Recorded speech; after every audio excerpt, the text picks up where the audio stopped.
ध्यान आपकी स्मृति।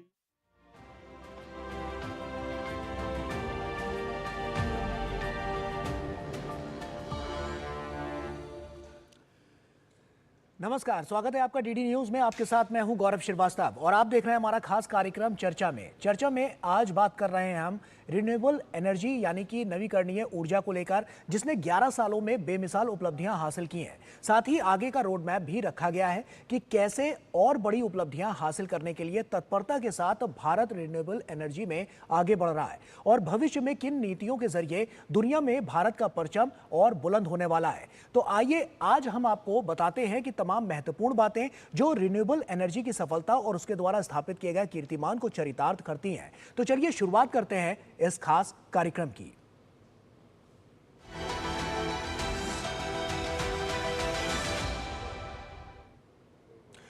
दो 2014 में केंद्र की सत्ता संभालने के साथ ही प्रधानमंत्री नरेंद्र मोदी का जोर खास तौर पर रिन्यूएबल एनर्जी को लेकर रहा है और पिछले 11 सालों में इसमें अभूतपूर्व प्रगति भी देखी गई है। प्रधानमंत्री अपने संबोधनों में विशेष तौर पर ग्रीन हाइड्रोजन के प्रयोग पर बल देते रहे हैं। आइए सुनते हैं क्या कहना है प्रधानमंत्री नरेंद्र मोदी का। ग्रीन हाइड्रोजन एक नए प्रकार का ईंधन है। आने वाले समय में कारें, बसें, स्ट्रीट लाइट ये ग्रीन हाइड्रोजन से चलने वाली है। तो साफ तौर पर आपने सुना कि प्रधानमंत्री नरेंद्र मोदी ने क्या कुछ कहा है। ऐसे में बेहतर सुविधा पाने के लिए बेहतर व्यवस्था को कायम करना बेहद जरूरी होता है और यह सब तभी संभव हो पाता है जब नियत नीति और निर्माण के जरिए बड़े कदम उठाए जाते हैं और यही कदम बेहतर भविष्य का निर्माण करने के साथ साथ वो मजबूत जमीन तैयार करते हैं जिसमें बड़े से बड़े सपनों के आशियाने मजबूती के साथ खड़े किए जाते हैं। तो आइए आपको बताते हैं कि आखिर इस नवीकरणीय ऊर्जा की जिसकी हम बात कर रहे हैं उसमें क्या अहम बिंदु है जिसने एक बड़ा कायाकल्प, एक बड़ा परिवर्तन यहां की जो शैली है उसमें लाकर दिया है। आइए आपको बताते हैं, क्योंकि वैश्विक स्तर पर उभरती रिन्यूएबल एनर्जी और किस तरह से 11 साल जो इसकी उपलब्धियां हैं वो बेमिसाल रही हैं, वो देखिए। वित्त वर्ष 2024 से 25 नवीकरणीय ऊर्जा में मजबूत प्रगति की रिपोर्ट इसमें सामने आई है जो बीते वित्त वर्ष में साफ तौर पर देखने को मिला है। इसके अलावा 29.52 गीगावाट की रिकॉर्ड वार्षिक क्षमता वृद्धि के साथ इसमें तेजी आती हुई नजर आई है और यह लगातार हमने देखा है कि किस तरह से मजबूती के साथ और ज्यादा तेजी इसमें नजर आ रही है। नवीकरणीय ऊर्जा क्षमता 31 मार्च 2025 तक 220.10 गीगावाट तक पहुंची और अपने आप में यह रिकॉर्ड लगातार कायम करता हुआ नजर आ रहा है कि किस तरह से लगातार इसमें वृद्धि देखी जा रही है। और आगे का रोड मैप क्या कहता है, क्योंकि वर्ष 2030 तक 500 गीगावाट गैर जीवाश्म ईंधन आधारित क्षमता प्राप्त करने का लक्ष्य रखा गया है और यह लक्ष्य बहुत महत्वपूर्ण है जो आने वाले समय में इसमें और बेहतरी साफ तौर पर जो तस्वीरों के जरिए पेश करता हुआ नजर आएगा। पीएम सूर्य घर मुफ्त बिजली योजना से लगभग 13.3 लाख परिवारों को सीधा लाभ मिलता हुआ नजर आया है और बीते अगर 10 महीनों की बात की जाए तो लगभग 12 लाख से ज्यादा सोलर पैनल जो है वो भी यहां पर लगाए गए हैं। और ये भी हम अगले आंकड़े की तरफ आगे बढ़ते हैं और आपको दिखाते हैं कि किस तरह से 12 लाख से ज्यादा सोलर पैनल की स्थापना यहां पर की गई है और बीते 10 महीनों में यह संभव हो पाया है। इसके अलावा भी तमाम और जो महत्वपूर्ण तथ्य हैं वो क्या कहते हैं। 2023 में शुरू किया गया राष्ट्रीय हरित हाइड्रोजन मिशन जो स्थापित किया गया उसने भी तमाम कीर्तिमान रचे हैं। किस तरह से लगातार इस पर फोकस किया जा रहा है आइए आपको बताते हैं। राष्ट्रीय हरित हाइड्रोजन मिशन में 8 लाख करोड़ रुपए से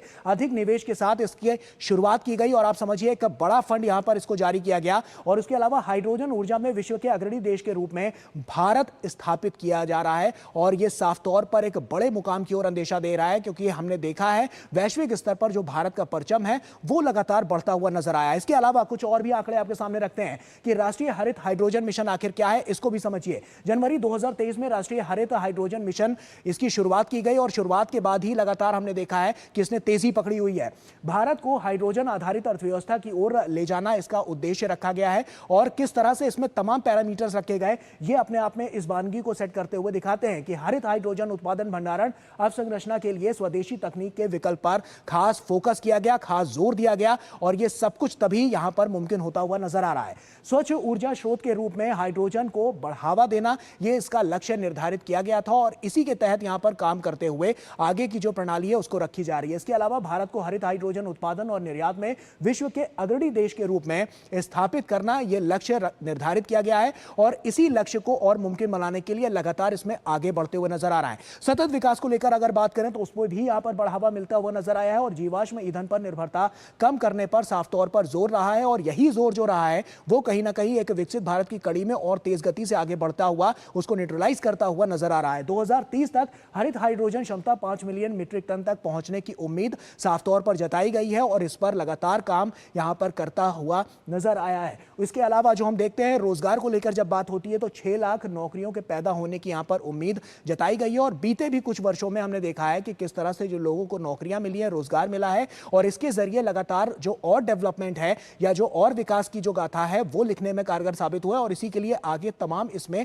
अलग अलग अध्याय जो है वो जुड़ते हुए जा रहे हैं। और देखिए आपकी राष्ट्रीय हरित हाइड्रोजन मिशन का उद्देश्य आखिर क्या कहता है, तो भारत को दुनिया में हरित हाइड्रोजन का अग्रणी उत्पादक आपूर्तिकर्ता बनाना है, ये इसका लक्ष्य निर्धारित किया गया है और इसीलिए लगातार हम देख रहे हैं जो तमाम डेवलपमेंट के काम चल रहे हैं वो अलग अलग राज्यों में अलग अलग दिशा और दशा को तय करते हुए नजर आ रहा है। हरित हाइड्रोजन और इसके उप उत्पादों के लिए निर्यात के अवसरों का सृजन साफ तौर पर नजर आ रहा है और इसीलिए जो तमाम अवसर हैं वो सृजित किए जा रहे हैं और यही अवसर हैं जो नए नए यहां पर हम देख रहे हैं, जो कायाकल्प यहां पर देखने को मिल रहा है वो नजर आ रहा है। आयातित जीवाश्म ईंधन और फीड स्टॉक पर निर्भरता में कमी आई है और यह निर्भरता में कमी इसलिए भी आई है क्योंकि हमने देखा है कि जब प्रोडक्शन ज्यादा हुआ तो उसकी सप्लाई चेन में बहुत ज्यादा यहां पर प्रगति मिली और सबसे ज्यादा इंपॉर्टेंट जो फैक्टर रहा है वो डिमांड रही है और डिमांड काफी बढ़ती हुई नजर आई है और इसी डिमांड को पूरा करते हुए यह सप्लाई चेन आगे बढ़ती हुई नजर आई है। स्वदेशी विनिर्माण क्षमताओं का विकास साफ तौर पर नजर आ रहा है और इसमें भी तमाम अलग अलग पैरामीटर्स रखे गए हैं जो लगातार इसमें अग्रणी भूमिका निभाते हुए नजर आ रहे हैं।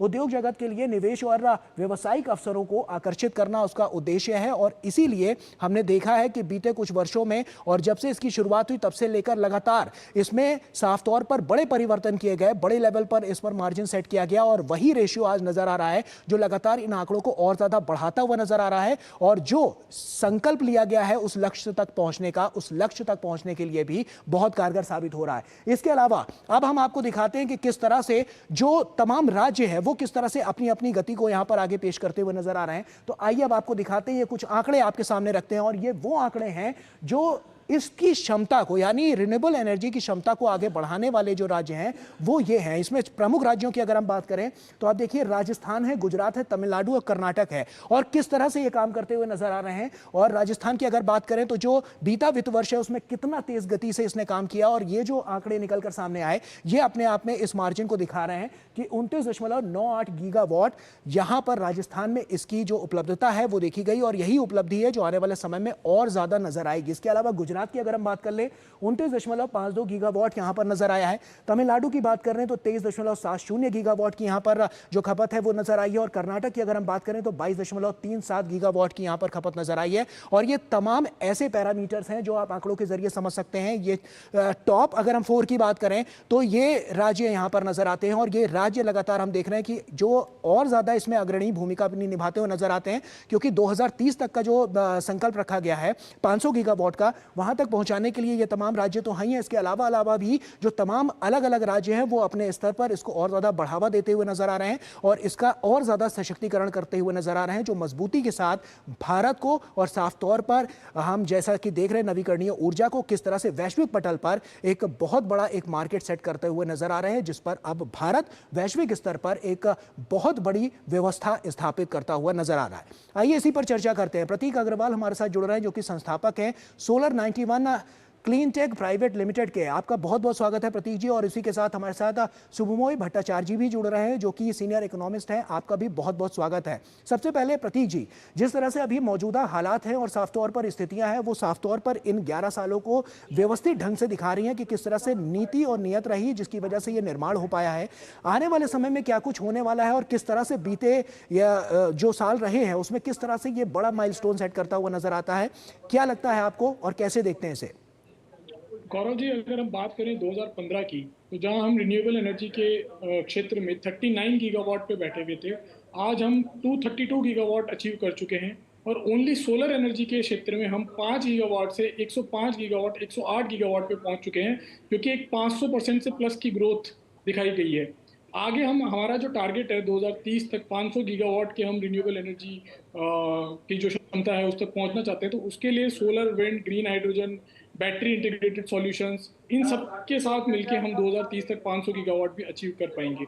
और ये बहुत ही इजीली अब अचीव होता हुआ दिख रहा है। निश्चित तौर पर ये नजर तो आ ही रहा है। सुबुमोई भट्टाचार्य जी भी हमारे साथ जुड़े हुए हैं। सुबुमोई जी, कैसे देखते हैं इसे, क्योंकि लगातार हमने देखा है कि यहाँ पर तमाम कीर्तिमान तो रचे ही गए हैं, इसके अलावा क्या क्या अहम फैक्टर्स रहे हैं जो आपको लगता है कि इस उपलब्धि को पाने में, यहाँ तक पहुंचाने में बहुत कारगर साबित हुए हैं?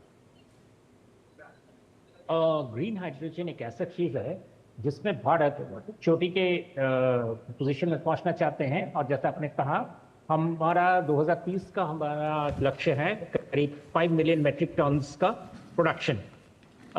ये अपने आप में बहुत बड़ा चीज़ है, क्योंकि इस तरह का प्रोडक्शन हम लोगों को एक वैसी जगह पे पहुंचा देगा जहां पे हम कह सकते हैं कि दुनिया में शिपिंग में, ट्रांस एयरलाइंस में, कहीं भी जहां पर भी हाइड्रोजन की ज़रूरत हो, ग्रीन हाइड्रोजन खासकर, उसके लिए भारत बहुत ज़्यादा फायदेमंद पोजीशन में रहेगा।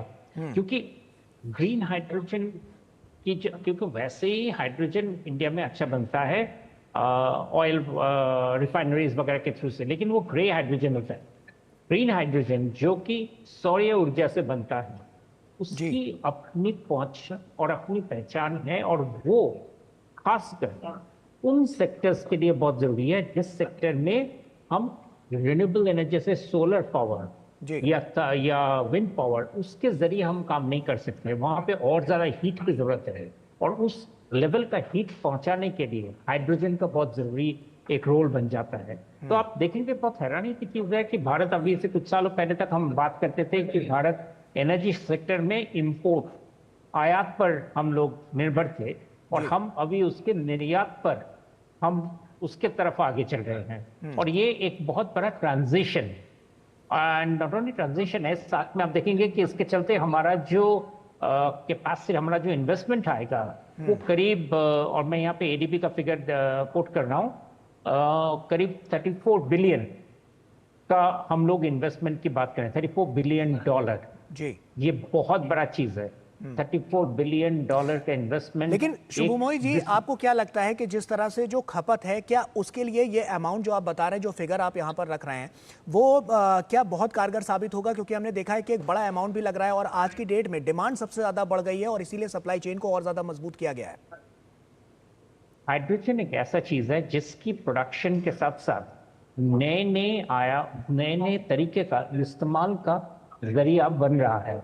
आप जैसे देखेंगे shipping, for instance, shipping sector में ही बहुत सारे शिपिंग कंपनीज इस खोज में लगे हुए हैं कि हम कैसा फ्यूल इस्तेमाल करें जिससे हमारा कार्बन फुटप्रिंट कम हो जाए जी। तो हाइड्रोजन बहुत बड़ा उसमें रोल लाता है। साथ में civil aviation sector, civil aviation को अगर जिसे कहते हैं एविएशन टर्बाइन फ्यूल, जो बेसिकली तेल से आता है, उससे अगर हटके दूसरा फ्यूल इस्तेमाल करना है तो निश्चित ही वो सौर ऊर्जा या विंड एनर्जी इस्तेमाल नहीं कर सकेंगे। बिल्कुल। तो उनके लिए हाइड्रोजन का इस्तेमाल बहुत ज्यादा जरूरी है। साथ में अगर हम ट्रक्स की बात करें, हेवी ट्रांसपोर्ट की, उनके लिए भी फ्यूल जो आएगा वो हाइड्रोजन बेस्ड फ्यूल ही होगा, चाहे वो अमोनिया हम इस्तेमाल करें या अमोनिया से ट्रांसफर करके हाइड्रोजन, वो तो टेक्नोलॉजी की बात है। लेकिन बात वही रहती है कि इस इंटायर क्षेत्र में हाइड्रोजन के सिवाय, हाइड्रोजन के बिना कोई ऑप्शन नहीं है। बिल्कुल। न्यूक्लियर काफी दूर की बात है, अभी भी उसका टेक्नोलॉजी स्टेबलाइज होने में 20-30 साल लगेंगे। तो उस चरण में हमें हाइड्रोजन, ग्रीन हाइड्रोजन मिशन एक बहुत ही सिग्निफिकेंट मिशन है हमारे लिए, एनर्जी सिक्योरिटी, एनर्जी स्टेबिलिटी को मेंटेन करने के लिए। बिल्कुल। प्रतीक जी, जैसा कि अभी हम देख रहे हैं कि टेक्नोलॉजी साफ तौर पर उस पर बहुत ज़्यादा फोकस किया गया है, और कुछ नए नए इनोवेशंस भी हो रहे हैं, स्टार्टअप इकोसिस्टम भी इसमें नज़र आ रहा है। इसके अलावा भी अगर हम कहें तो कौन से पॉइंट्स ऐसे हैं जो अभी एड ऑन किए जाने बाकी हैं? क्योंकि 2030 का जो लक्ष्य अभी से हम लेकर चल रहे हैं 500 गीगावाट का, वहाँ तक पहुँचने के लिए अभी कौन कौन से ऐसे नए इनोवेशंस हैं जो करने बाकी हैं? जैसा कि अभी सर ने भी बताया, $34 बिलियन की इन्वेस्टमेंट्स की इसमें अंदर रिक्वायरमेंट है।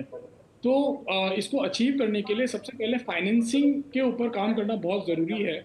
ग्रीन हाइड्रोजन जो कि एक नीड ऑफ द आवर बन चुका है, जितनी भी इंडस्ट्रीज है उनमें जो रिक्वायरमेंट है उसको ग्रीन करने के लिए आपको सोलर और विंड के साथ उसको क्लब करना बहुत ज़रूरी है। जी सोलर और विंड के साथ आप उसको क्लब करते हैं तो आपको उसके लिए ग्रिड इंटीग्रेशन बहुत ज़रूरी है। उस पर गवर्नमेंट को भी बहुत काम करना है, ग्रिड इंफ्रास्ट्रक्चर को बहुत स्ट्रॉन्ग करना है अक्रॉस इंडिया।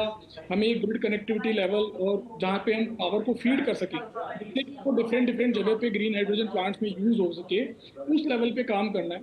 लैंड एक्विजिशन की policies for the green hydrogen या ग्रीन प्रोजेक्ट्स के लिए उसमें और क्लैरिटी आनी बहुत जरूरी है। लैंड एक बहुत बड़ा चैलेंज बन जाएगा अगर हम बहुत मासिव स्केल पे इसमें जा रहे हैं, पर हमें सोलर भी उसमें लगाना है, विंड भी उसमें लगाना है, तो हमें लैंड चाहिए।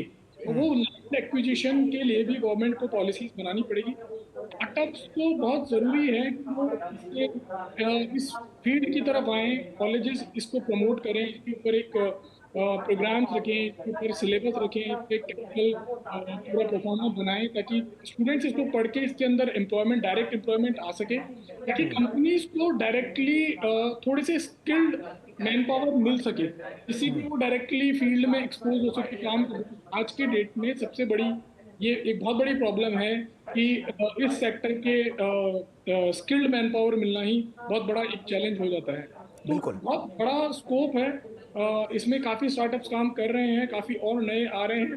तो कंट्री की नीड के हिसाब से आप बहुत आगे इसको लीजिए।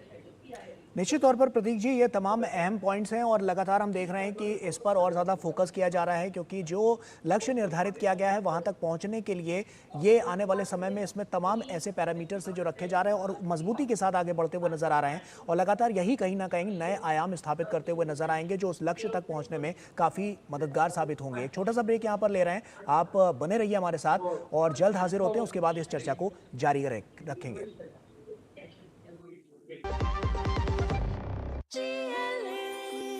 जो लक्ष्य चुना था समझ आने लगा है।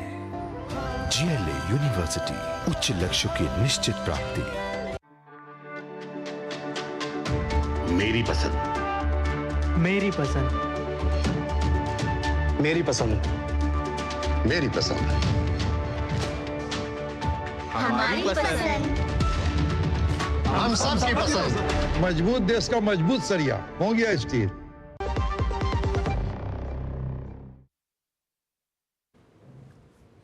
ब्रेक के बाद एक बार फिर से आप सभी का स्वागत है। तो रिन्यूएबल एनर्जी को लेकर लगातार किस तरह से अग्रसर होकर भारत सरकार बढ़ती हुई नजर आ रही है और क्या क्या यहाँ पर अलग अलग जो काम किए गए हैं बीते 11 सालों में, उसी पर हम चर्चा कर रहे हैं, क्योंकि साफ तौर पर बहुत बड़ा मार्जिन यहाँ पर सेट करते हुए नजर आ रहे हैं और आने वाले समय के लिए भी हम देख रहे हैं कि एक पावर हाउस बनने की जो कड़ी है उसमें भारत अग्रणी भूमिका वैश्विक स्तर पर अपनाता हुआ नजर आ रहा है। शुभमोई भट्टाचार्य जी भी लगातार हमारे साथ जुड़े हुए हैं। शुभमोई जी, आप ही का रुख करूंगा और आपको क्या लगता है कि आने वाला जो रोड मैप है उसमें अभी चुनौतियां क्या क्या चैलेंजेस नजर आते हैं, क्योंकि हमने देखा है उपलब्धियां तो तमाम है लेकिन अभी भी कुछ चैलेंजेस है जिनको पार पाना है। हाइड्रोजन, ग्रीन हाइड्रोजन बनाने की जो टेक्नोलॉजी है वो बहुत नया नहीं है जी। उसका काम, उसका जो रूप है वो काफ़ी सालों से पता है। प्रॉब्लम यह है कि उसको स्केलेबल बनाना, हाइड्रोजन का स्टोरिंग करना, हाइड्रोजन की जो स्टोर के साथ साथ हाइड्रोजन का जो ट्रांसपोर्टेशन है, ये सारी चीज़ें बहुत ज़्यादा अहम ज़रूरत है इन चीज़ों को तैयार करना। साथ में जब हम इलेक्ट्रोलिसिस सिस्टम्स करते हैं इसमें जी। चलिए शुभमोई जी, आपके पास वापस आऊंगा, लगता है कुछ जी। तीनों चीजें एक ऐसे मतलब ऐसे मटेरियल्स हैं जिन पर हमें खासकर स्टील में भी, कॉपर में भी और निकल में भी हमारे पास एडिक्वेट अमाउंट ऑफ प्रोडक्शन नहीं है। तो इन चीजों को किस तरह से सप्लाई चेन में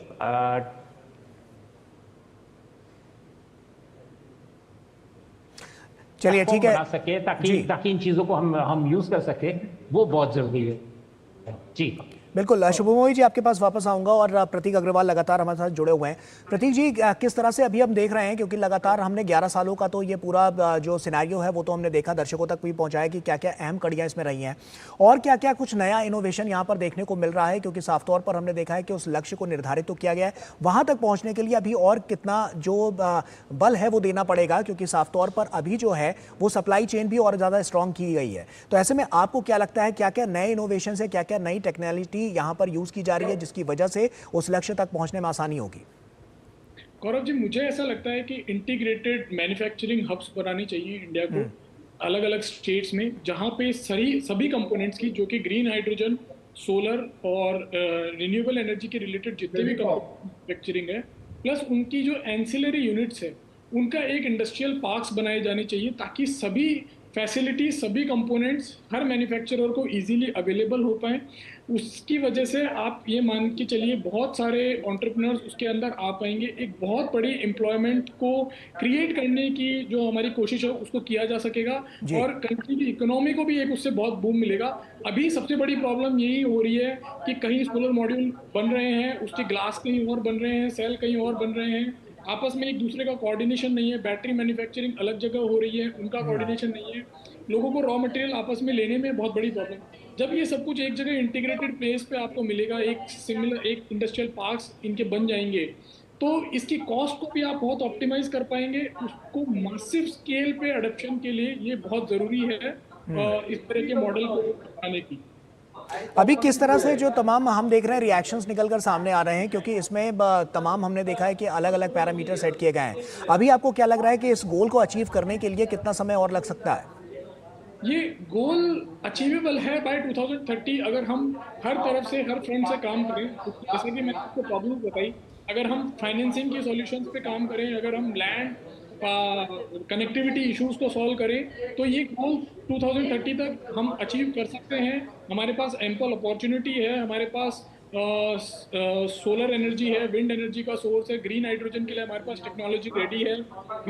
we are the largest consumer right now in the Asia, जो कि हम कंज्यूम कर पा रहे हैं पावर को, हमारी रिक्वायरमेंट है। And we are having a good man power to work for this. हमारे पास यूथ है जो कि इसके अंदर काम करने को तैयार है। तो 2030 तक हम इस लक्ष्य को अचीव कर सकते हैं, प्रोवाइडेड कि हमारी गवर्नमेंट और सारा इकोसिस्टम ठीक है। ठीक है शुभमोई जी, फाइनल कमेंट आपका कि किस तरह से अभी तक जो जर्नी रही है उसको तो हमने देखा ही, आपको क्या लगता है सरकार द्वारा जो योजनाएं चलाई गई उनसे कितना लाभ मिला? सरकार का जो ये काफ़ी, जिसे मैं कहूँगा काफ़ी फ्रंटियर टेक्नोलॉजी इस्तेमाल करने का एक लक्ष्य है और इसलिए बहुत सराहनीय है, क्योंकि ग्रीन हाइड्रोजन एक ऐसा चीज़ है जिस पर कई सारे देशों में चर्चा चल रहा है जी। सऊदी अरेबिया, ये जापान, इन यूरोप में बहुत सारे देश जगह पे ग्रीन हाइड्रोजन को लेकर बहुत सारे चर्चा चल रही है, बहुत सारे रिसर्च का काम चल रहा है। ठीक है, इसीलिए ग्रीन हाइड्रोजन में हम किस तरह से आगे बढ़ते हैं, ये हमारे लिए, हमारे मैन्युफैक्चरिंग सेक्टर के लिए एक बहुत बड़ा इम्प्रेसिव एक टेलविंड। निश्चित तौर पर इसमें ये तमाम केंद्र बिंदु हैं और इसी पर लगातार काम करना भी अभी आगे जारी रहेगा और साफ तौर पर आने वाले समय में जैसा कि हम देख पाएंगे, क्योंकि बहुत बड़ी कड़ियां हैं, इनको लगातार आगे बढ़ने के लिए अग्रणी भूमिका निभानी होगी। और साफ तौर पर इसीलिए हम कह रहे हैं कि जो 2030 तक का लक्ष्य रखा है या उसके आगे का लक्ष्य है, उसको वहां तक हासिल करने के लिए बहुत सारे अभी कीर्तिमान जो हैं वो भारत की झोली में आने हैं और इस सेक्टर को लगातार ऊंचाइयों तक पहुंचाने के लिए कारगर भी साबित होते हुए वो नजर आएंगे। बहुत बहुत शुक्रिया आपका शुभमोई जी हमसे जुड़ने के लिए और प्रतीक अग्रवाल हमसे जुड़ने के लिए और तमाम बातचीत हमसे यहाँ पर करने के लिए। और इसी के साथ फिलहाल हमारी इस खास पेशकश में अभी के लिए इतना ही। आप बने रहिए डीडी न्यूज़ के साथ। हमारी पूरी टीम को दीजिए इजाजत। नमस्कार।